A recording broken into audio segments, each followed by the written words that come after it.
కష్టపడకుండా సొమ్ము సంపాదించాలి. రాత్రికి రాత్రే కోటీశ్వరులుగా మారిపోవాలి. నేటి కాలంలో చాలామంది వ్యవహార శైలి ఇలానే ఉంది. డబ్బులు సంపాదించడానికి ఎటువంటి దుర్మార్గాలకైనా, ఎటువంటి అన్యాయాలకైనా పాల్పడేందుకు వెనుకంజ వేయడం లేదు. అందువల్లే నేటి కాలంలో దుర్మార్గాలు, దారుణాలు చోటు చేసుకుంటున్నాయి.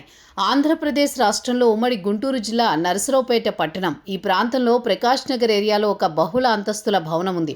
ఈ భవనంలో ఒక కుటుంబం నివసిస్తోంది. గత నెలలో ఈ కుటుంబం నివసిస్తున్న ఇంట్లోకి దొంగలు ప్రవేశించారు. దాదాపు 25 లక్షల నగదు, 317 గ్రాముల బంగారం చోరీ చేశారు. ఈ చోరీ జరిగిన తర్వాత బాధిత కుటుంబ పోలీసులకు ఫిర్యాదు చేసింది. పోలీసులు రంగంలోకి దిగారు. దర్యాప్తు మొదలుపెట్టారు. అయితే తెలిసిన వాళ్ళు ఈ దొంగతనానికి పాల్పడ్డారు. కాకపోతే వాళ్ళు బయటికి రాలేదు. చోరీకి గురైన డబ్బు, బంగారాన్ని తిరిగి రాబట్టడానికి బాధిత కుటుంబ సభ్యులు మంత్రాలు చేయడం ప్రారంభించారు. చేతబడికి దిగారు. ఎలాగైనా సరే ఆ డబ్బు, బంగారాన్ని వారికి తిరిగి వస్తుందని చుట్టుపక్కల వారు అనడం మొదలుపెట్టారు. దీంతో ఆ దొంగలో భయం మొదలైంది. చేతబడి వల్ల తన ప్రాణాలకు ముప్పు తప్పదని ఆ దొంగతనానికి పాల్పడిన వ్యక్తి భావించాడు. అతనికి ఏం చేయాలో తెలియలేదు. తన ప్రాణాలు పోతాయని భయం మొదలైంది. దీంతో అతడు 19 నగదు ఒక బ్యాగులో ప్యాక్ చేసి దొంగతనం చేసిన ఇంటి ఎదుట పెట్టాడు.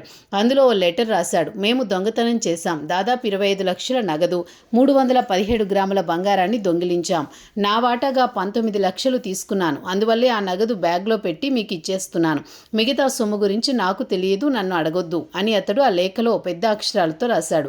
అయితే దొంగల కోసం ఆ ఇంటి యజమాని అంజనం వేయించాడని, చేతబడి చేస్తున్నాడని చుట్టుపక్కల వారు ప్రచారం చేశారు. దీంతో ఆ దొంగ భయపడి తిరిగి ఇచ్చేస్తాడని తెలుసు. మరో దొంగ కూడా డబ్బులు ఇవ్వడానికి సిద్ధపడినట్టు ప్రచారం జరుగుతోంది.